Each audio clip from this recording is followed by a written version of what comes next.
Des histoires, des histoires. Papa, tu peux me raconter une histoire? Encore une histoire? Mais vous avez été sage. Bon, d'accord. Je vais vous raconter Le soleil et la jeune fille aux yeux bleus, une histoire tirée d'un conte traditionnel. Vous êtes bien installés? Alors, chut, plus de bruit, car l'histoire va commencer.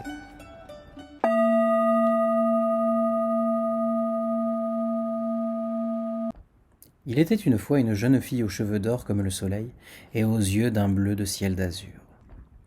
Autant cette jeune fille était belle, autant elle était fière et orgueilleuse de sa beauté. Des journées entières, elle se contemplait dans les miroirs, et quoiqu'elle en eût chez elle 99, cela ne lui suffisait pas encore. Et lorsqu'elle sortait de sa maison, c'était encore pire. Elle se promenait toujours couverte de 99 voiles, comme si elle craignait que quelqu'un lui enlève une parcelle de sa beauté en la regardant. Pas une seule fois de l'année on n'avait aperçu la moindre partie de son visage, ni un petit doigt de sa main, ni même la pointe de son pied. Mais en dépit de cela, la renommée de sa beauté se répandit très vite dans le monde entier, et, chez la belle jeune fille, des messagers affluaient. Mais la jeune fille refusait obstinément tous les fiancés, ne trouvant pas assez digne pour elle, pas même le jeune roi du pays lui-même. Peut-être attendait-elle que l'empereur rouge et bleu vienne la chercher.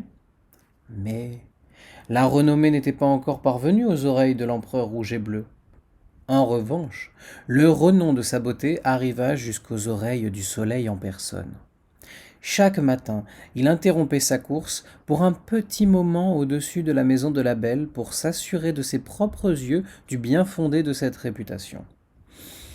Mais ce fut en vain. Il n'avait jamais aperçu la jeune fille. Seulement, de temps à autre, il devinait l'un de ses 99 voiles. Mais une fois, au mois de mai, le soleil se leva plus tôt que d'habitude, et la chance lui sourit enfin. Au point du jour, la jeune fille sortit dans le jardin, derrière la maison, et pieds nus, elle se promena dans la rosée matinale. Elle croyait que personne ne pouvait la voir, car tout autour du jardin se dressait un très haut mur. Seulement, le soleil se trouvait déjà au-dessus de ce mur, et il l'aperçut. Son regard s'était à peine posé sur la jeune fille qu'il en eut le souffle coupé. Et à cet instant même, il s'éprit d'un amour brûlant pour la belle jeune fille. Le jour même, il envoya chez elle 2 messagers, 2 astres célestes. Les petits astres frappèrent à la porte de la jeune fille. Soyez les bienvenus, petits astres, les accueillit-elle. Qu'est-ce qui vous amène chez moi? Nous sommes venus faire une demande en mariage, belle jeune fille. Répondirent les astres. Entrez donc, prenez place, mangez un peu. Buvez, on en reparlera plus tard de votre demande, dit la jeune fille en les invitant à rentrer. Nous ne sommes pas venus pour nous asseoir, ni pour manger et boire, ô belle. Nous sommes venus te chercher, notre maître veut que tu deviennes sa femme. Alors, la jeune fille éclata de rire. Beaucoup m'ont déjà demandé en mariage, mais ils sont repartis tous comme ils étaient venus. Mais qui est votre maître? Ne te moque pas, belle jeune fille. C'est le soleil lui-même qui est notre maître. Tu ne pourrais pas trouver un meilleur mari. Mais la jeune fille continua à rire.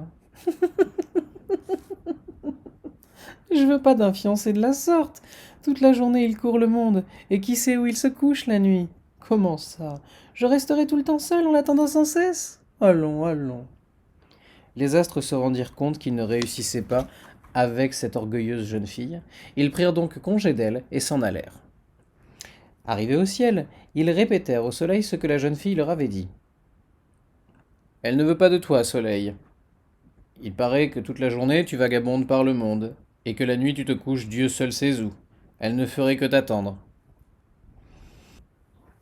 Eh bien... Elle va m'attendre, se fâcha tout rouge le soleil. Quand par-dessus les monts je monterai dans les cieux, vers le ciel elle lèvera les yeux. Quand dans les vallées je descendrai le soir, vers la terre elle abaissera son regard. Quand plus tard j'irai me coucher, au bord de la route elle restera postée, seule à attendre toute la nuit que ma longue course j'ai repris. Et il arriva ce que le soleil avait prédit. La jeune fille venait de sortir le lendemain matin dans les champs, À peine leva-t-elle la tête vers le ciel que le vent lui arracha ses 99 voiles, en les emportant aux quatre coins du monde. Et à la place de la jeune fille, une petite fleur bleue se dressa au bord de la route. Toute la journée, cette petite fleur tourne la tête vers le soleil. Le matin, quand le soleil se lève, elle se redresse joyeusement sa tête, et quand le soir le soleil se couche, elle baisse la tête vers la terre, en attendant toute la nuit jusqu'au point du jour pour revoir son fiancé adoré. On l'appelle la chicorée. C'était Le soleil et la jeune fille aux yeux bleus, une histoire tirée d'un conte traditionnel raconté par Nicolas Dugénie.